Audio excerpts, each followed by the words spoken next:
는 창세기 42장 26절부터 38절까지 말씀입니다. 창세기 42장 26절부터 38절까지 말씀 한 절씩 교독하겠습니다. 그들이 곡식을 나귀에 싣고 그것을 떠났더니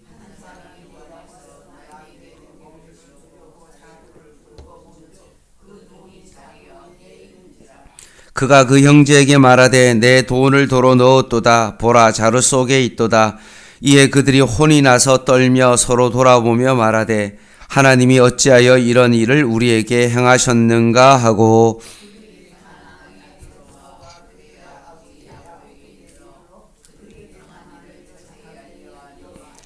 그 땅의 주인인 그 사람이 엄하게 우리에게 말씀하고 우리를 그 땅에 대한 정탐꾼으로 여기기로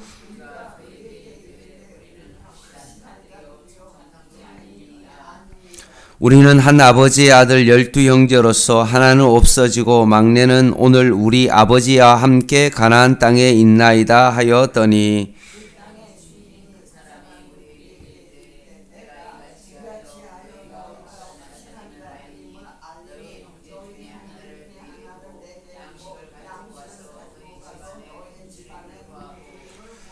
너희 막내 아우를 내게로 데려오라. 그러면 너희가 정탐꾼이 아니오 확실한 자들임을 내가 알고 너희 형제들 너희에게 돌리리니 너희가 이 나라에서 무역하리라 하더이다 하고,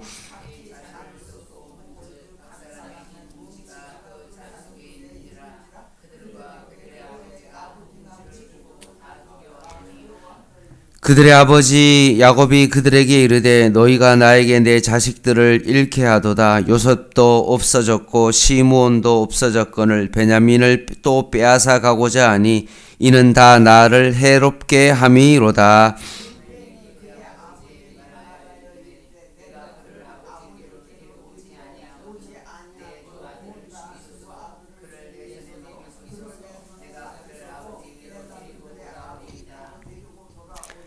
같이 읽겠습니다. 야곱이 이르되 내 아들은 너희와 함께 내려가지 못하리니 그의 형은 죽고 그만 남았음이라. 만일 너희가 가는 길에서 재난이 그에게 미치면 너희가 너희 빈머리를 슬퍼하며 스올로 내려가게 함이 되리라. 아멘. 사방에서 유일하게 곡식을 얻을 수 있는 곳은 애굽밖에 없었기 때문에 요셉의 형들이 애굽에 가서 곡식을 구하러 갔지만 요셉에게 정탐꾼 취급을 당합니다. 결국 베냐민을 데려오기 위하여 시몬이 볼모로 잡히고 난 다음에 그 형제들을 요셉이 돌려보냅니다. 그 가정 속에 이제 곡식도 챙겨주고 가는 길에 먹을 양식도 챙겨주고 그리고 그 자루에다가 돈을 얼마 넣어서 결국 보낸 것입니다. 이를 알 턱이 없는 형들이 길을 가다가 하룻밤 묵는 가정 속에 여간에 들어가서 자루를 살펴봤을 때 그 안에 돈이 있다는 것을 발견합니다. 26절입니다. 그들이 곡식을 나귀에 싣고 그것을 떠났더니 한 사람이 여간에서 나귀에게 먹이를 주려고 자루를 풀고 본즉 그 돈이 자루 아기에 있는지라 그가 그 형제에게 말하되 내 돈을 도로 넣었도다. 보라, 자루 속에 있도다. 이에 그들이 혼이 나서 떨며 서로 돌아보며 말하되 하나님이 어찌하여 이런 일을 우리에게 행하셨는고 하고 라고 되어 있습니다.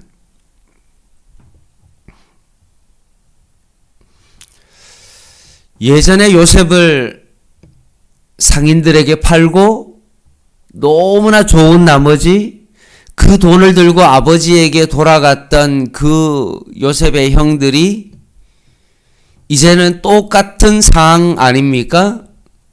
돈을 가지고 아버지에게 지금 돌아가는 그 상황인데도 불구하고 형들의 마음은 어떠합니까? 지금 너무나 두려움에 사로잡혀 있습니다. 애굽의 총리가 우리들을 정탐꾼으로 여겼는데 자루 속에 돈이 있다는 것은 결국 정탐꾼임을 드러내는 그 일임을 분명히 알기 때문에 그들은 두려움에 사로잡혀 있었습니다. 그래서 한 고백이 하나님이 어찌하여 이런 일을 우리에게 행하셨는가? 너무나 이 고백 속에 그들의 마음 속에 당혹감이 지금 묻어나고 있는 것입니다. 20년 전에 요셉에게 행했던 그 일과 똑같은 그 일들이 자신에게 일어나고 있는 것입니다.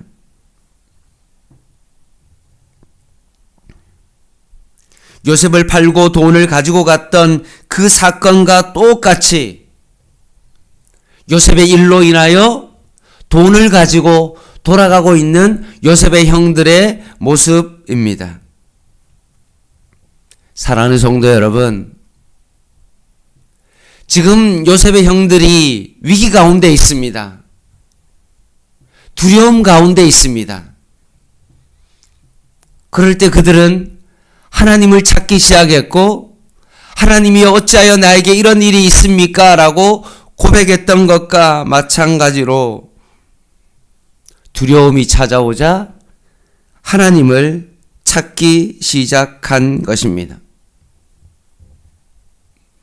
지금 야곱의 가족과 야곱의 아들들이 이제까지는 잘 살다가 하나님을 잊고 지내다가 그들의 삶 가운데 기근이 찾아왔고 먹고 살 것이 잘 없고 그러자 부족함이 생기자 그들은 하나님을 찾기 시작했고, 특별히 오늘 애굽으로 가서 요셉이 넣어준 그 곡식 자루의 그 돈 때문에 그들은 두려움이 찾아오자 하나님을 찾기 시작한 것입니다.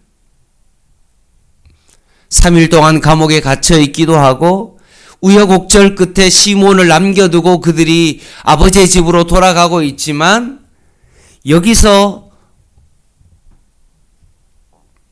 곡식 자루에 자신들이 두고 와야 될 그 돈이 있다는 사실을 깨닫자 그들은 두려움이 찾아오기 시작했고 그제서야 하나님을 찾기 시작한 것입니다.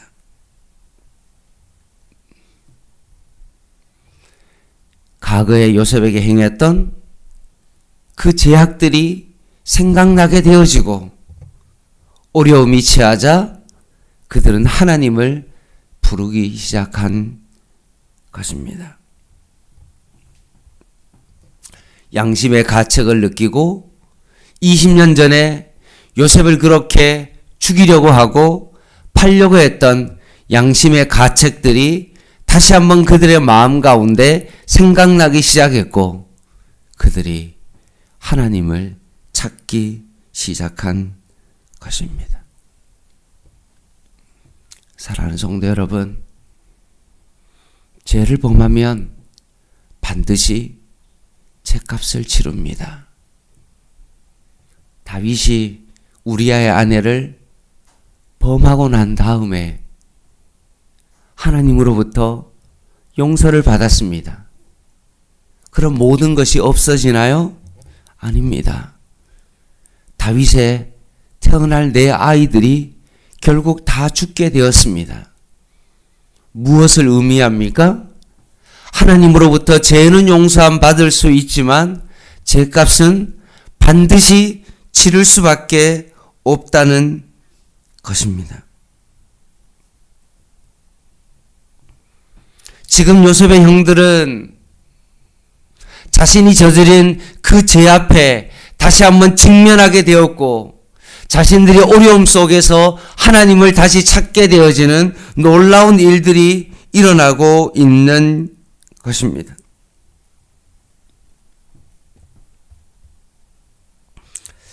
그러면서 형들이 아버지 앞에 가서 요셉에게 일어난 일들을 소상하게 아뢰입니다.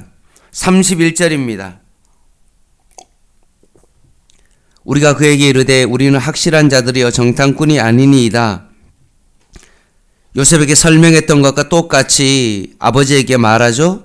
우리는 한 아버지의 아들 12형제로서 하나는 없어지고 막내는 오늘 우리 아버지와 함께 가나안 땅에 있나이다 하였더니 그 땅의 주인인 그 사람이 우리에게 이르되 내가 이같이 하여 너희가 확실한 자들임을 알리니 너희 형제 중에 하나를 내게 두고 양식을 가지고 가서 너희 집안에 굶주림을 구하고 너희 막내 아우를 내게로 데려오라.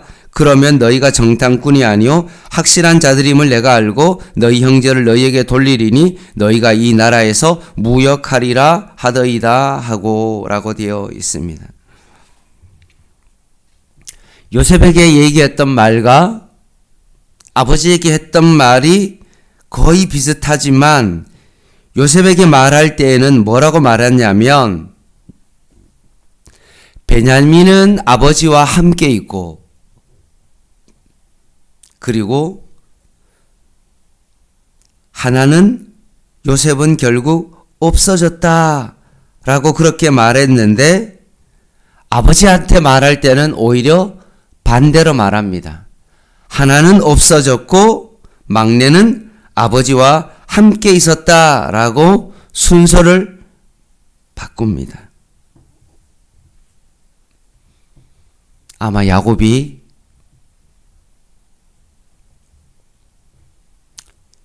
아들로서 그 보고를 받을 때 아들들이 무엇인가 아버지의 마음속에 있는 그 뼈아픈 사건들을 그래도 좀 뒤로 숨기려고 했던 그런 의도가 여기에 있는 것입니다. 그리고 정탐꾼으로 3일 동안 감옥에 갇혔던 그 일과 그리고 시몬이 지금 볼모로 잡혀 있었다는 그 이야기는 지금 하지 않고 있는 거죠. 뭔가 어려운 일들을 지금 그들이 숨기고 있는 것입니다. 그렇게 한 이유가 뭘까요? 일단 아버지를 안심시켜 드리고 난 다음에 요셉이 요구한 대로 베냐민을 데리러 갈 생각을 지금 하고 있는 것입니다. 근데 아무리 순서를 바꾸고 그 말을 나중에 그렇게 한다 할지라도 지금 야곱은 전혀 설득되어지지 않습니다. 오히려 돌아온 아들들을 나무랍니다. 36절에 그들의 아버지 야곱이 그들에게 이르되 너희가 나에게 내 자식들을 잃게 하도다. 요셉도 없어졌고 시므온도 없어졌거늘 베냐민을 또 빼앗아가고자 하니 이는 다 나를 해롭게 함이로다 라고 하면서 야곱의 아들들의 말을 전혀 믿지 않고 있는 겁니다. 불신하고 있고요. 베냐민을 보낼 마음이 전혀 없습니다. 그래서 어느 정도까지 이야기하냐 하면 요셉도 죽었고 이제는 차라리 시므온은 죽은 자식처럼 여기겠다라고 말하면서 베냐민은 절대 보내지 않겠다라고 말합니다. 너희가 36절에 너희가 나에게 내 자식을 잃게 하도다 라는 이 말은 너희들이 범죄했다 라고 그렇게 말하고 있는 것입니다.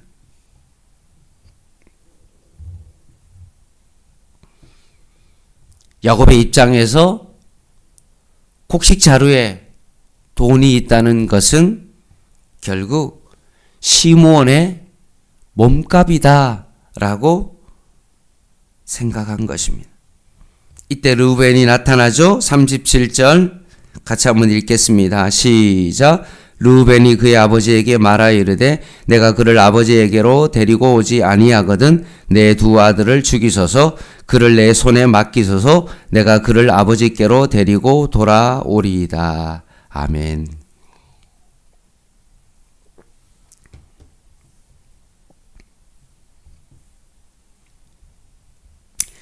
요셉이 베냐민을 데리고 오라고 한 까닭은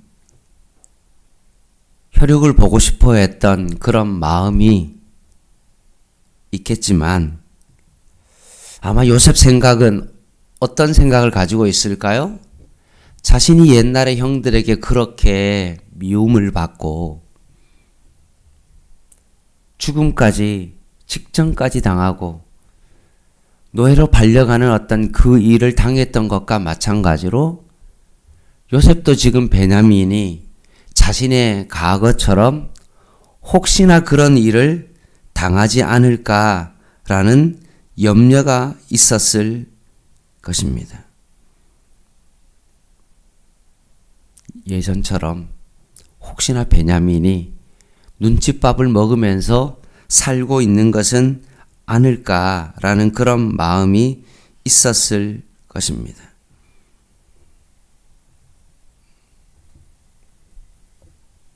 그러나 하나님께서 그 형들의 마음을 좀 많이 바꾸셔서 지금 베냐민 막내 동생을 위하여 오늘 르우벤이 우리가 읽었던 37절의 고백은 무엇입니까?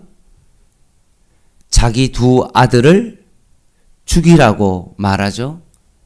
만약에 베냐민을 데리고 오지 못하면 내 두 아들을 죽이라고까지 말합니다. 엄청난 르우벤의 결단이죠. 생각해 보십시오. 르우벤의 아들이면 야곱에게 있어서는 누구입니까? 손자죠. 손자를 죽이라고 하는 그 말을 어떻게 행할 수 있겠습니까? 사실은 있을 수도 없는 말이죠. 말씀을 마무리하겠습니다.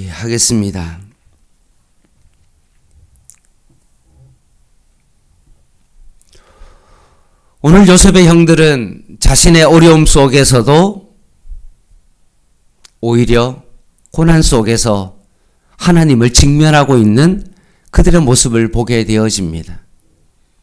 이것이 바로 고난의 가장 큰 유익이죠.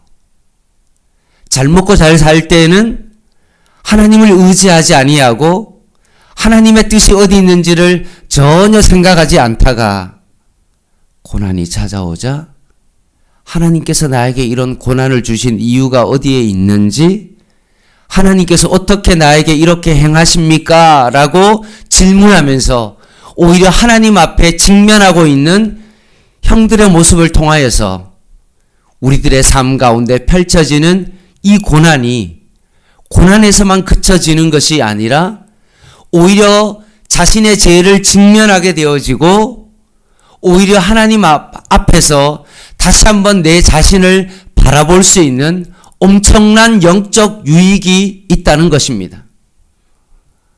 이런 것을 하기 위하여 요셉이 형들의 그 자루에 돈을 넣었고 자신이 예전에 돈을 가지고 아버지에게 요셉을 팔고 그렇게 가지고 갔던 그 장면들을 다시 한번 곱씹음으로 말미암아 제 앞에 직면하게 만드는 요셉의 행동들을 보게 되어집니다.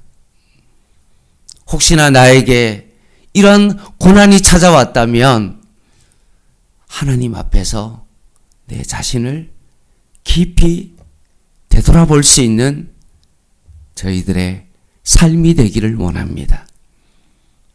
그리고 예전에 요셉의 형들이 요셉을 팔 정도로 그렇게 동생을 미워했는데 이제는 르우벤이 베냐민을 사랑함으로 말미암아 내 자식을 죽여라 라고까지 말하면서 시므온을 구출해 오기를 원하는 그 르우벤의 모습을 통하여서 이제는 형들의 모습이 많이 바뀌어졌다는 것입니다.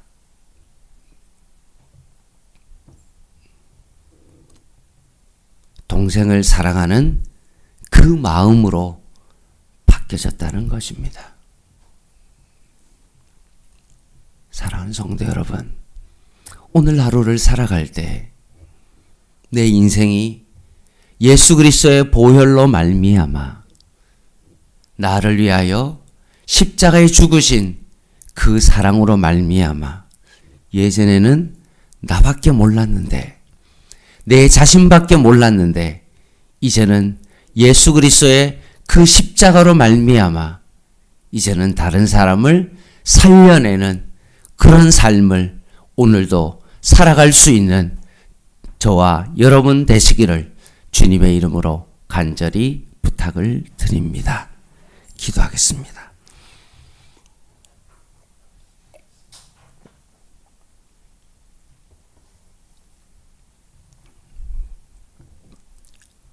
하나님 아버지, 요셉이 지금 형들을 조금씩 변화시키고 죄와 직면하게 만들었던 것처럼 하나님께서 오늘도 이 말씀을 통하여서 우리가 고난 앞에 다시 한번 직면할 수 있는 저희들 되게 하여 주시고, 오늘 하루도 변화된 삶을 가지고 살아갈 수 있는 저희들 되게 하여 주시옵소서. 오늘 이 말씀이 우리의 삶 가운데 다시 한번 우리의 인생을 되돌아보고 다시 한번 말씀 가운데 하나님의 뜻이 어디 있는지를 깊이 바라보는 귀한 은혜의 시간 되게 하여 주시옵소서. 예수님의 이름으로 간절히 기도드립니다. 아멘. 개인 기도 하시겠습니다.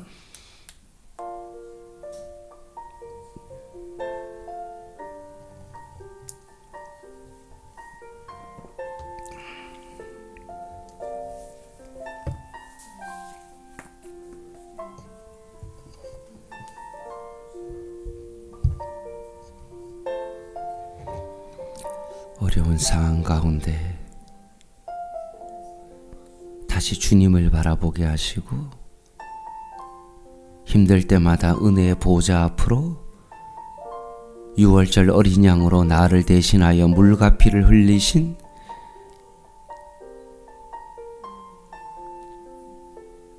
예수님으로 인하여 다시 한번 십자가의 그 삶, 순교자의 삶, 그 삶을 오늘도 살아가게 하여 주시옵소서.